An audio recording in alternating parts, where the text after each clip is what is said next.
Alhamdulillahilladzi khalaqal mauta wal hayata liyabluwakum ayyukum ahsanu amala. Asyhadu an la ilaha illallah wa asyhadu anna Muhammadan abduhu wa rasuluh iqraran bihi wa tauhida. Allahumma salli ala Sayyidina Muhammad wa ala alihi wa sahbihi wa sallim tasliman mazida. Yang terhormat keluarga besar almarhum Bapak Ateng bin Pandi yang pada petang hari ini mengundang kita dalam walimah atau acara takziah mengenang beliau di hari yang ke-40 ya. Hari yang ke-100. Nggak terasa ya 100 hari deh. Subhanallah. Ke 3 bulan perasaan baru kemarin ya. Saya ingatnya baru kemarin aja tuh Pak Ateng ini. Dan kita bersyukur pada Allah Subhanahu wa taala diberi kesempatan oleh Allah untuk bisa hadir pada acara takziah ini. Karena kata Rasulullah SAW dalam sebuah hadis Imam Baihaqi,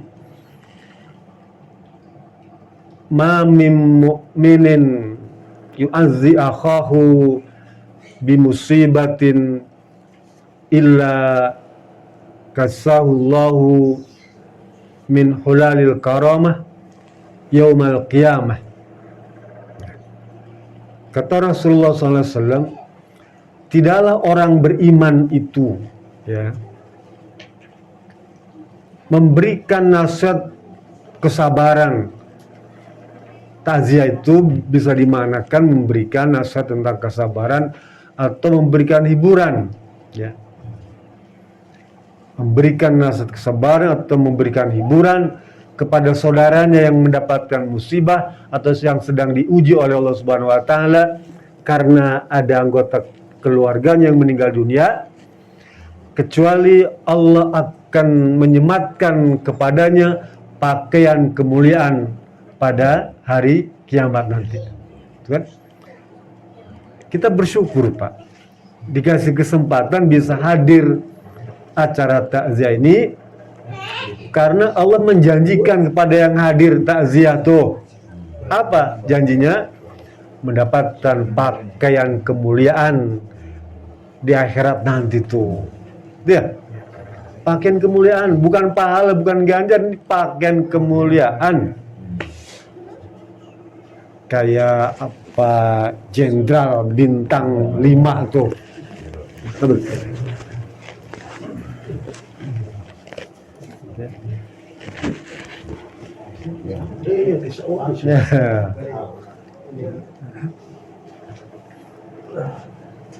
Pelantikan jenderal itu mesti disematkan pakaian kemuliaan tuh kan.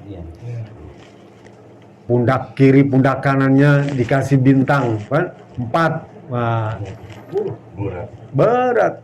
Dikasih tongkat komando kan gitu ya.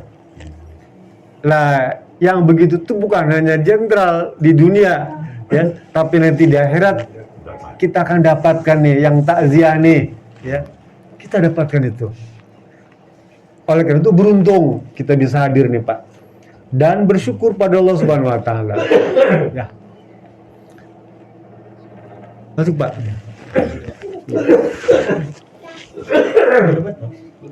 Siapa Pak? Oke siapa?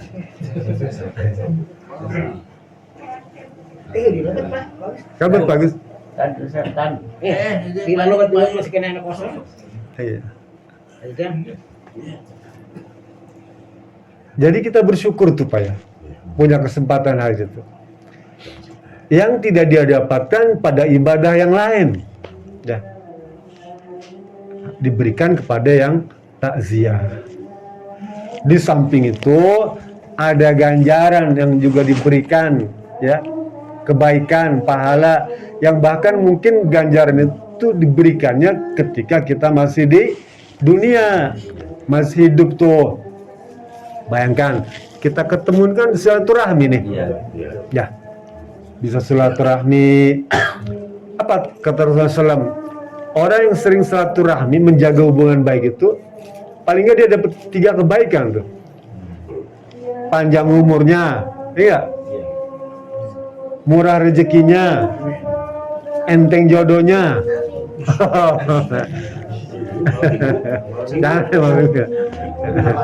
Itu dari silaturahmi kita sudah dapat tuh, ya. Belum lagi yang lainnya tuh. Abu Darda itu sahabat Nabi, Pak, ya. Dia kalau ngedengar ada yang meninggal dunia atau diundang pada acara-acara mengenang orang yang meninggal dunia tuh, maka dia menganggap yang meninggal itu sebenarnya dia sendiri, Pak. Bang, kalau ada meninggal dunia tuh ya, berita Assalamualaikum, innalillahi wa inna ilaihi rajiun, telah berpulang ke rahmat Allah fulan bin fulan. Nah, denger itu tuh Abu Darda menganggap yang meninggal tuh dirinya sendiri. Atau acara takziah, ya, seperti ini. Maka yang dianggap tuh yang meninggal tuh saya sebetulnya, gitu. Dirinya sendiri tuh. Kenapa? Karena Rasul Nabi Muhammad SAW mengajarkan kepada kita untuk memperbanyak mengingat kematian. Rasul bilang, aksiru bizikri min hadhimil lazat ay al-maut. Wahai umat Islam, kaum muslimin, perbanyaklah oleh kalian mengingat penghancur kenikmatan tuh. Hadimil lazat itu penghancur kenikmatan. Dan nikmat dunia, syahwat, hasrat, segala macam, pokoknya keinginan tuh, cita-cita yang tinggi-tinggi segala macam. Maka hancurkan itu, perbanyak menghancurkan kenikmatan itu apa? Al-maut. Artinya kita disuruh sering-sering mengingat kematian. Ya, disuruh, Pak. Bukan berarti kita pengen mati, dah, bukan. Ini mengingat tentang kematian. Ya. Imam Ad-Daqqaq kata dia, kalau kita sering mengingat kematian, Pak, ada 3 yang hikmah yang akan Allah berikan kepada mereka yang sering atau selalu mengingat kematian.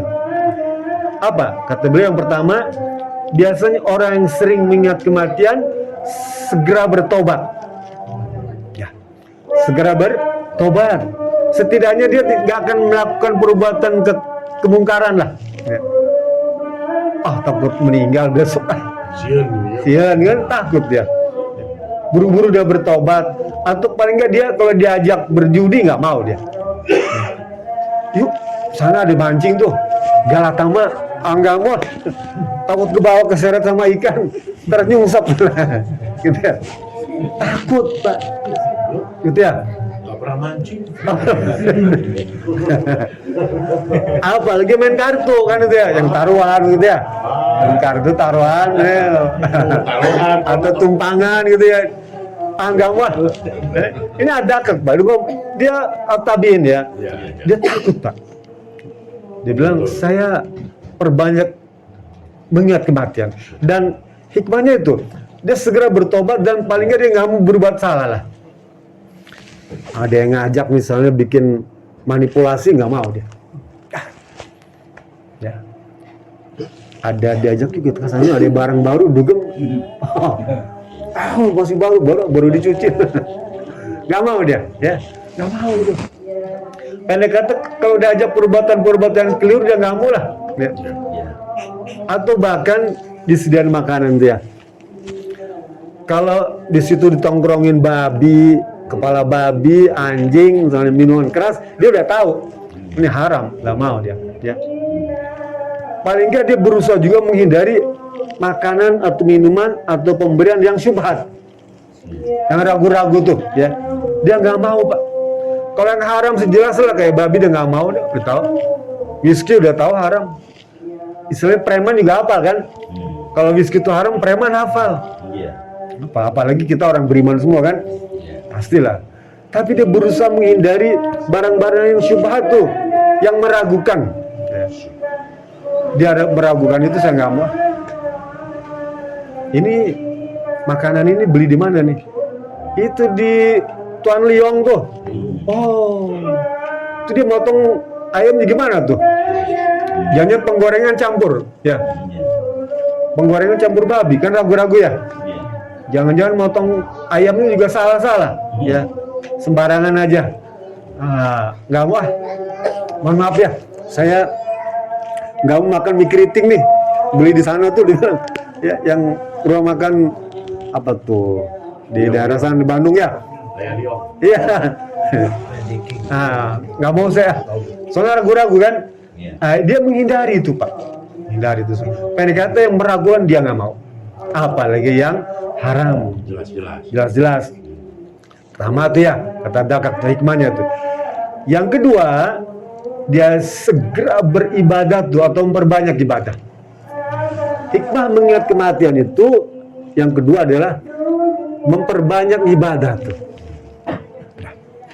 Takut besok, lusa, minggu depan, bulan depan, tahun depan Allah memanggil kita, ya. Kita belum punya bekal, ya. Makanya buru-buru memperbanyak ibadah. Yang wajib dia kerjakan itu semua. Ya. Tambah lagi yang sunnah. Salat wajib 2 rakaat maghrib bisa subuh, nggak ada yang lolos. Pokoknya dia kerjakan. Rasanya masih kurang nih. Kan kalau kita bekerja, yang kerja pokok tuh dapatnya gaji standar aja kan? Iya. UMR. Kan kita pengen dapat bonus kan ya? Tambahan bonus tuh, ya. Nah, bonus pahala tuh diberikan di ibadah-ibadah sunnah tuh. Kalau yang mengerjakan yang wajib kita dapatnya pokoknya doang, ya. Modalnya doang tuh ya. Memang dapat segitu. Kita pengen ada bonus tambahan tuh. Kerjakan yang sunnah. Apa tuh? Sholat qobliyah, ya. Ba'diyah, rawatib, nawafil, sholat duha, sholat tahajud, tambahlah. Nggak perlu banyak-banyak, 2 rakaat aja tuh. Malam-malam tengah malam kebelet kan, aduh pengen kencing, udah kenceng nih. Bangun dah tuh. Kagok kencing kan, ya wudhu sebentar malah. Wudhu kan sama aja kan. Sholat 2 rakaat lagi, 2 rakaat dah, tidur lagi. Nggak usah banyak-banyak, 2 rakaat aja tuh. Ya. Kadang-kadang kita berpikir, entar kagok kah sebelum subuh aja. Sebelum subuh, bablas ya kan. Udah azan baru bangun, wah udah kelewat.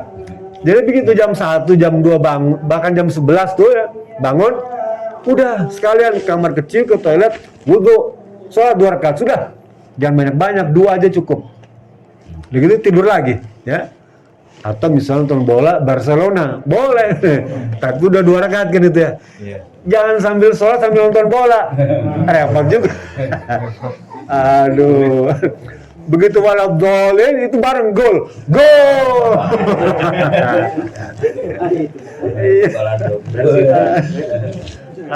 Colong, nggak akan husu. Padahal sholat malam itu pengen kita konsentrasi, fokus, introspeksi diri, sekaligus mohon maaf pada Allah Subhanahu Wa Taala. Sekalipun kita nggak angkat tangan, ya Allah ampunilah saya, ya. Kalau kita sholat malam itu otomatis Allah ampuni. Kalaupun kita malam itu nggak minta rezeki itu Pak, ya Allah kasih saya rezeki yang banyak, ya. Otomatis Allah berikan rezeki itu. Kalau memang ada jatah buat kita. Nah, jadi sekalipun kita nggak tuh rezeki kita di mana tuh ya, tapi rezeki itu udah tahu alamat kita, paham ya? Kita nyari kemana-mana nggak tahu tuh ya. Tapi rezeki tahu alamat kita di mana, ya. Kita kadang-kadang bingung, rezeki saya ini lewat siapa ya? Nggak usah repot. Rezeki itu tahu akan melalui siapa, rezeki akan diberikan kepada kita. Ya. Syaratnya apa? Bangun aja tengah malam, sholat 2 rakaat cukup. Tambah pagi hari duha tuh, duha. Kan duha tuh panjang waktunya dari jam 6 sampai jam 12. 5 jam, 6 jam ya. Dari jam 6 sampai jam 12 tuh panjang tuh, ya. Sisipan di antara waktu itu 2 rakaat. Ya. Mau menjelang duhur boleh, mau setelah habis sholat subuh tuh jam 6, jam setengah 7 boleh. Panjang 2 rakaat. Kalau misalnya saya ke kantor pagi, di kantor boleh. Saya ke pasar, di pasar boleh. Saya ke kebun, di kebun boleh. Saya mau mancing, di tempat mancing boleh. Ya. Nggak usah banyak-banyak, 2 rakaat. Nggak enak dilihatin orang. Sambil duduk, boleh gitu ya. Dan megangin usap gitu. Allah Akbar. Jangan balap dulu. Jangan. Mancing boleh. Saya diajak mancing di Pak Haji Misbah, ya, pada mancing tuh ya. Yang mancing, yang sholat duha saya kan, gitu ya. Di samping tuh sholat 2 rakaat, kan. Nah gitu Pak. Jadi kata Imam Ad-Dakat, kalau kita banyak mengingat kematian, mesti akan memperbanyak ibadah tuh. Ada kenceng lewat, sisipkan, 2.000, nggak apa-apa. Kantong 2.000, jangan maksain buka dompet cari yang cepet, ya.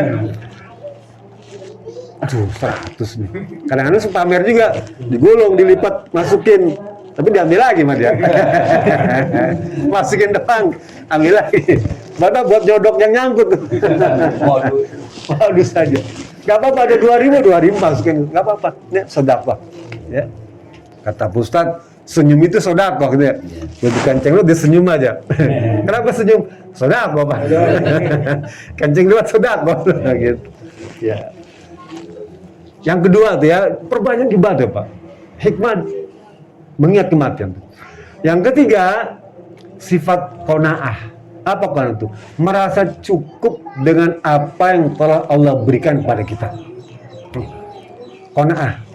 Orang yang banyak mengingat kematian, dia mesti sering atau bersifat qanaah, bukan konak ya.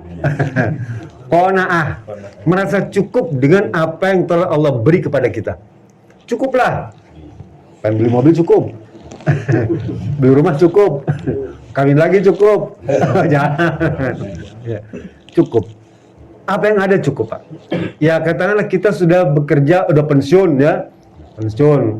Kan mengabdi kepada negara 40 tahun. Kerja di swasta udah 30 tahun lebih. Ya. Harta yang Allah berikan sudah ada rumah, ada mobil, udah pergi haji, udah umroh. Ya. Anak cucu udah pada gede semua. Kan? Itu udah cukup Pak, cukup menurut hemat saya, hemat itu udah cukup dah, ya. Cukup. Mau ngejar yang gimana lagi, ya. Kalau Allah takdirkan kata sisa 10 tahun, kita kerja 40 tahun, dapat segini, ya 40 tahun untuk kerja. Kalau 10 tahun mungkin dapat seperempat ya, kan gitu ya. Seperempat itu paling nambah tanah, ya kalau kita ingin 90 meter, tambah tanah cuma 20 meter, kan? Nggak usah lah, ya. Cukup yang ada Allah berikan ini kita nikmati, kita syukuri, ya nikmati. Makan yang enak, ya pakai baju yang bagus-bagus. Kalau ada waktu pergi pelesir, liburan, kemana, ke Punclut, ya ke mana, ke Jogja, ke Bali, ya boleh, nggak apa-apa, nikmati, ya. Kalau misalnya ada saudara di kampung belum sempat ketemu, temui mereka ya. Saudara, mohon maafin saya ya. Saya udah tua nih, takut umur saya pendek, deh. Datang ke kampung minta maaf. Sekali bagi bingkisan kan, bagi besek. Boleh tuh, Pak. Jadi hikmahnya adalah apa?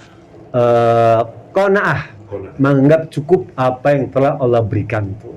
Itu nasihat Ad-Dakat. Bukan berarti kita pengen mati, enggak.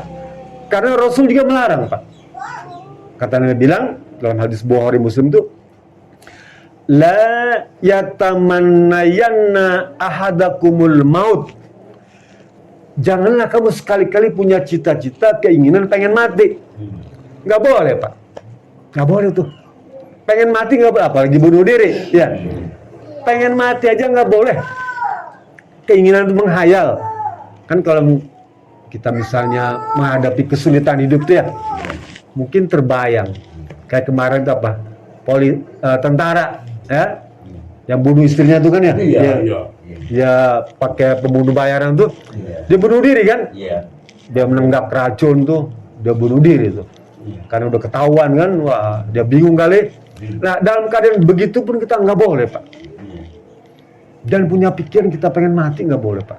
Kenapa? Karena kata Rasulullah, wa in kana muhsinan fala'allahu yazdadu. Kalau orang yang ini orang baik Pak ya, orang banyak amalnya nih, ya, dilarang bercita-cita pengen mati. Karena apa? Karena boleh jadi tambahan umur itu bisa memberikan kebaikan, pahala dan ganjaran bagi dia. Kalau ini Pak Ustadz, kalau pengen mati di tanah suci banyak kan yang gitu gimana? Nggak boleh. Nggak boleh. Nggak boleh. Nggak boleh. Jadi kita nggak boleh pengen mati tuh. Kalau orang ini orang baik, nah tambahan umur itu diharapkan bisa menjadi tambahan kebaikan, ya, tambahan pahala, tambahan ganjaran tuh kan. Kalau kita nambah 10 tahun kan lumayan. 10 itu berapa hari tuh? 360 kali 10, 3.600 hari, ya. 3.600 hari itu kali 17 rakaat. Berapa? Segitulah, ya. Jumlah puluhan ribu rakaat. Wah, kan kalau nambah 10 tahun. Artinya apa? Kita akan mendapatkan tambahan bonus pahala. Belum sunahnya kan? Loh. Kemudian Rasul bilang, fa in kana musian falan la yusta'tabulang. Kalau orang jelek sifatnya, maksudnya orang jahat, orang nakal, orang badung nih, ya. Sama, dia juga nggak boleh tuh minta pengen mati tuh, ya. Kayak tentara tadi nggak boleh. Kalau ada nakal kan nakal, ngebunuh orang kan nakal ya. Jangan minta mati. Ya. Kenapa? Karena kalau ditambah umurnya boleh jadi dia berubah, bertobat, minta maaf, minta ampun kepada Allah Subhanahu Wa Taala kan, gitu ya. Kan al-imanu yazidu wa yanqus. Iman itu kan naik turun Pak. Pasang surut kayak ombak di laut lah ya. Jadi panganan kadang pasang, kadang surut gitu ya. Lah, iman juga begitu. Mungkin waktu dia nakal tuh imannya lagi turun. Ya. Besok begitu pulang dari takziah, dia sadar. Oh, dia bertobat. Ya. Dia ke masjid, dia bertobat. Gitu. Jadi kita nggak boleh buruk sangka kepada orang yang nakal, ya. Nggak boleh, Pak. Dia tangan nih badungnya bukan main. Ya. Mudah-mudahan dia mampus bilang. Jangan, nggak boleh. Ya. Siapa tuh besok dia berubah? Siapa sang Umar bin Khattab? Sahabat Nabi itu, Umar bin Khattab itu kan nakalnya bukan main. Jahat, ya. Anak kandung sendirinya dibunuh sama dia. Dibunuhnya dengan cara sadis, disuntrungkan karena sumur, ya. Kucuk, diuruk. Wah, luar biasa. Tapi setelah itu, setelah ketemu Nabi, setelah dengar berita tentang kebenaran, dia berubah. Dia bertobat kepada Allah Subhanahu Wa Taala, jadi sahabat setia Nabi. Bahkan sekarang dia tidur bersama Nabi. Ya. Tidur bersama Nabi. Kuburannya tuh kalau bapak ini ke Mekah atau umroh, ya, makam Sayyidina Umar itu di mana? Dia berandeng dengan Nabi Muhammad SAW. 3 orang tuh, Nabi Muhammad, Abu Bakar dan Umar bin Khattab. Di mana? Di Raudhah sana tuh. Ya, antara mimbar, ya, ada Raudhah, tempat doa mustajabah tuh ya. Jadi nanti kalau ke Mekah, ke Madinah jangan lupa mampir ke Raudhah, minta berdoa sana, karena tempat itu tempat yang mustajabah. Belakangnya itu adalah tempat peristirahatan Nabi Muhammad beserta Abu Bakar dan Umar bin Khattab. Bayangkan, Umar bin Khattab orang yang dulu nakal luar biasa, tapi dia bertobat. Oleh karena itu kita juga begitu. Kalau selama ini punya teman, punya kerabat, punya saudara, mohon maaf, punya anak sekalipun ya, kalau dia nakal, berikan nasihat terus, mana tahu dia akan berubah. Kan ada pepatah sunat ya, apa? Cikaracak ninggang batu, laun-laun jadi legok. Tai cak-cak di nagehu, laun-laun jadi lebok.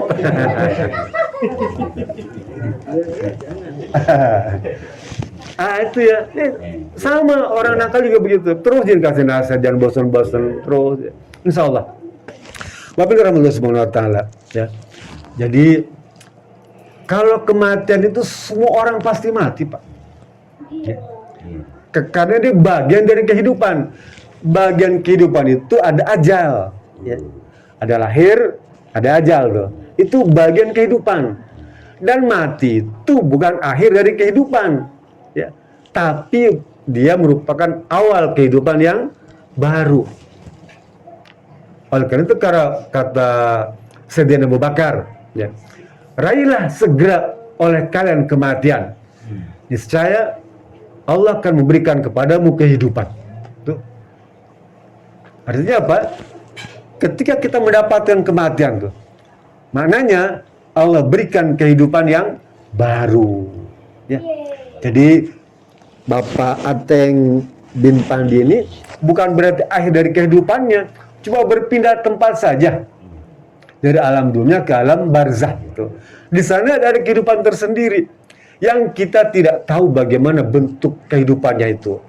Hanya dalam hadis diceritakan enak. Ya. Di alam rahim itu tempatnya kecil, Pak. Iya. Tempat ibu kita itu kecil. Masuk ke alam dunia luas. Ya. Masuk ke alam kubur lebih luas lagi. Alam barzah sekalipun tempatnya kecil tetapi luas. Ya. Lebih luas daripada alam dunia.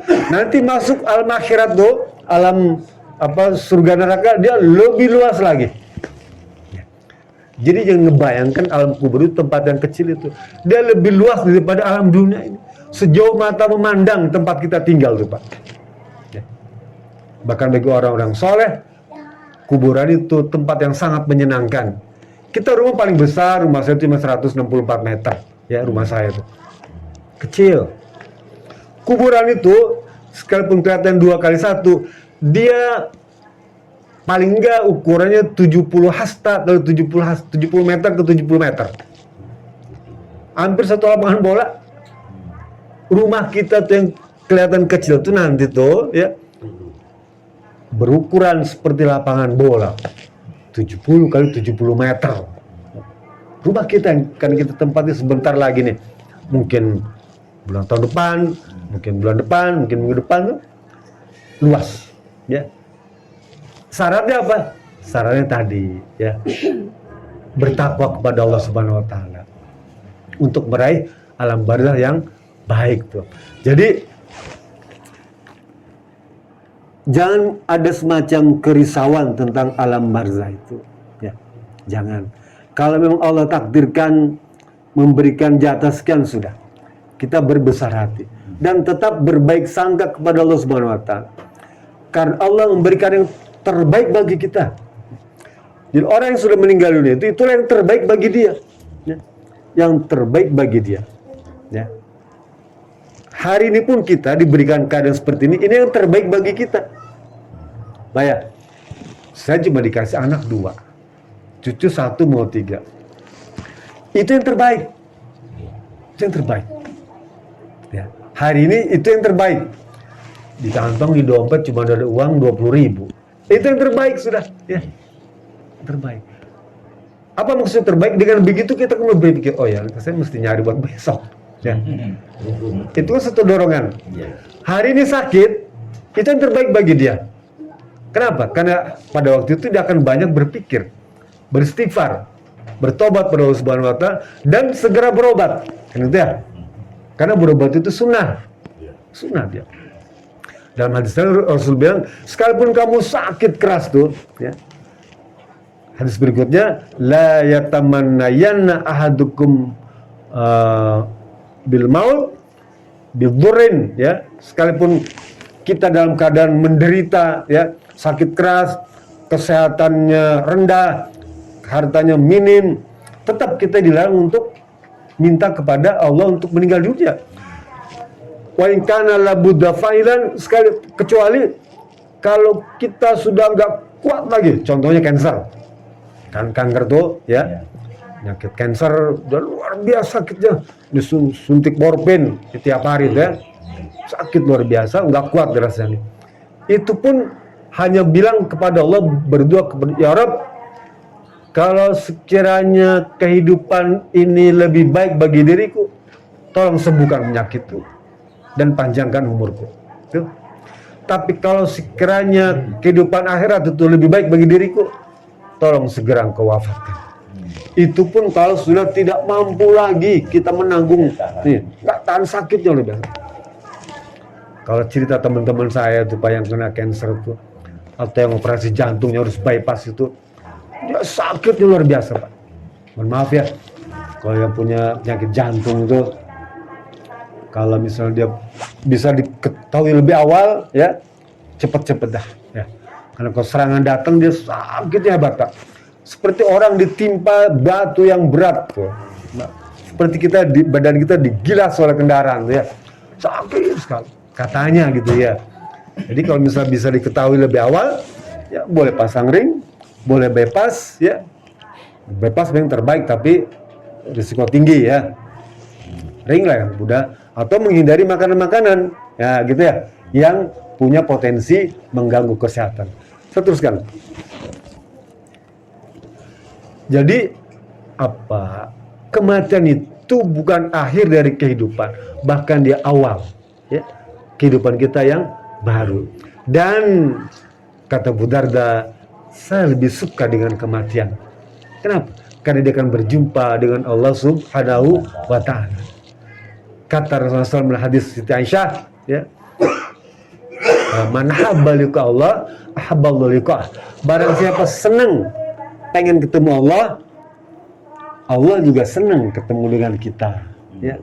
Tapi itu bukan berarti kematian. Cuma kalau orang itu sudah tidak kuat lagi dan ada bayangan kematian, maka dia harus ada keinginan untuk berjumpa dengan Allah. Maka Allah juga kan senang berjumpa dengan kita. Lah Bu Darda begitu. Saya suka dengan kematian karena saya ingin berjumpa dengan Allah Subhanahu wa Ta'ala. Maknanya orang yang sudah meninggal dunia itu dia sudah berjumpa dengan Allah Subhanahu wa Ta'ala. Bentuknya kayak apa? Wallahu alam. Kita tidak tahu ya. Nanti tunggu giliran saja kapan waktunya akan kita jumpai apa di episode berikutnya di akhirat kelak. Itu saja yang bisa saya sampaikan. Bagian akhir saya mohon keikhlasan kerugian Bapak-bapak semua untuk sama-sama mendoakan almarhum ya, dan diawali dengan